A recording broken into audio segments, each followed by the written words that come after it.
The cat's out the bag. I want to mention a name to you, something that you're going to hear about sooner or later, and you might as well hear it from me. The name is Winalite. Winalite. Winalite. It is a new product. It is primarily a woman's product, but it is one for all of you who are interested in health and healing and well-being and safety.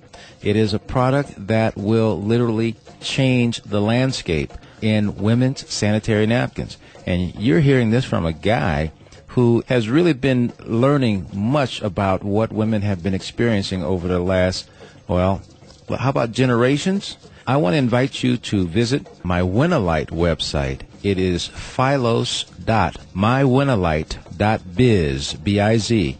Philos, P-H-A-E-L-O-S .mywinalite.biz. Put your information in and take a free tour, but this is a product that will change it's going to make some changes in a number of different areas, not only in health and well-being, but also in that word called wealth. Take a look, philos.mywinalite.biz. You can contact me from there as well, but it's something you really need to know about. And again, you might as well hear it from me. I've been giving demonstrations of this over the last week to people, and we've had a chance to talk about the situations that this product, this amazing product, addresses. And so now, check it out for yourself and tell others about it as well, because the buzz is spreading. It's just beginning in the U.S. You need to know about this. Winalite, the Love Moon Anion Sanitary Napkins, and you find it at philos.mywinalite.biz. Hi, this is Mary Meadows, and you're listening to Talk for Food on webtalkradio.net.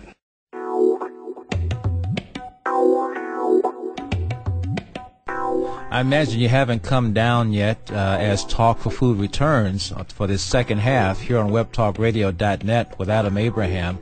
How could you? Because we're we're really listening to a presentation, a workshop by Sheldan Nidle called Making Galactic Sense Out of Chaos, which we recorded in Montgomery, Alabama. And he has been talking about some of the factors and forces that have been working to, let us say, keep the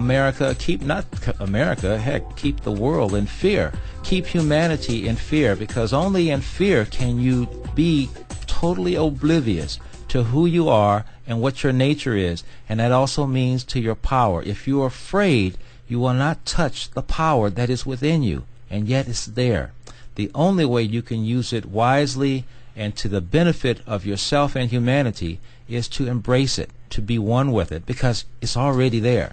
But yet, if you're afraid, if you're anxious, if you think this flu bug is going to hurt you, or you think this vaccine is going to hurt you, you're in fear and you're not in power. And if you're not in power, someone else is in your power.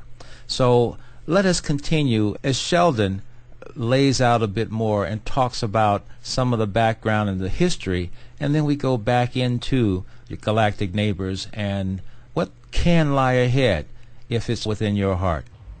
We have first the bombers that we were talking about, and then Roswell. And then I told you that starts up the black operations groups and the cover-up, and that leads to UFO technology being exchanged.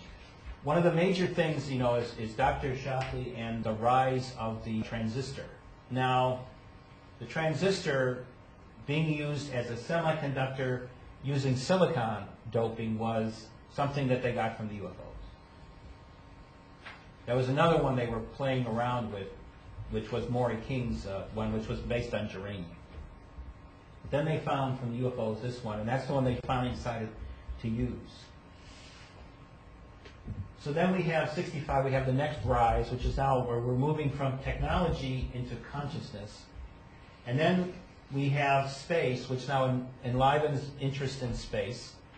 And then finally in the 1980s, we have the rise of the internet, which now is the beginning of the consciousness shift becoming electronic. And then the final part is the Green Revolution, the worries about the Earth, etc. So what has happened is, once again, as the waves of people are coming in, there's exponential increase in consciousness, and this has been added by events that have happened. Because we've had a technology, basically before 48, it was all tubes. 48, 49 was when, 49X is when Bell Labs in New Jersey comes out with the transistor. That eventually leads in the 50s and the 60s to the integrated circuit. And then the integrated circuit from then on leads to the computer. The computers start getting smaller and more powerful. Like the computer over here, if it was still the way it was in the 50s, it would take up this whole house. So now the consciousness shift is an operation by the divine to move us from a limited reality to an unlimited one. But we do this by transforming ourselves from beliefs in a limited world to an unlimited one. And that's what the abundance programs are, which we'll talk about next, quickly. Okay. Now the first thing we have to understand is there is enough amount of precious metals on this planet to take care of everything. In other words, we need to have, people are always screaming, well, there's not enough gold and silver to have hard currencies around the planet. The answer is, yeah, there can be. So now what we have to do is understand that we are on the edge of an age of abundance, which is the counter to what the Cabal wants to do. So what's happening is we have the Kabbalist scorched earth policy versus the abundance programs with the end of the scorched earth policy, the rise of just the opposite. And that's basically the war, the secret war that's going on right now, which no newspaper talks about. So then we have more, just like 60% of all diamonds in the world are hidden away by De Beers, because if they let them all off, they were afraid a diamond would be worth like 5 cents a carat. And most of the gold in the world is not reported. It's what they call black or unreported gold. So the illusions of this world are hidden behind the so-called conventional wisdom. In other words, you look at it and say, that's going on forever. It's not. Change is ready to happen and alter the present world forever. Unto our God. That is a NASA photo. That's not something made up. It's a NASA photo of the North Polar entrance. Yeah. And the energy coming out and the light. That's really what causes the auroras. The auroras are really caused by the two polar holes. The energy coming out from it. Which a couple of scientists have been talking about, and of course they are looked at as crazy. But anyway. So let's move on to inner Earth. Now this is basically what the planet is about, what it looks like. So the Earth really has a central sun, and it is hollow. All planets are hollow. There really are holes in the world. That's the normal geology. Unfortunately, we have to learn this illusionary geology because everything is related to everything else to maintaining the illusion. And scientists do a wonderful job because their job is to maintain the illusion. Those that know the truth are sworn to secrecy. And if they do tell the truth, they lose everything. They lose their monies, and that leads to problems, and that can eventually enough problems. They lose wives, they lose children, they lose houses. They wind up homeless from being a person worth a couple $1 million. What's the significance of the 19.5? Right.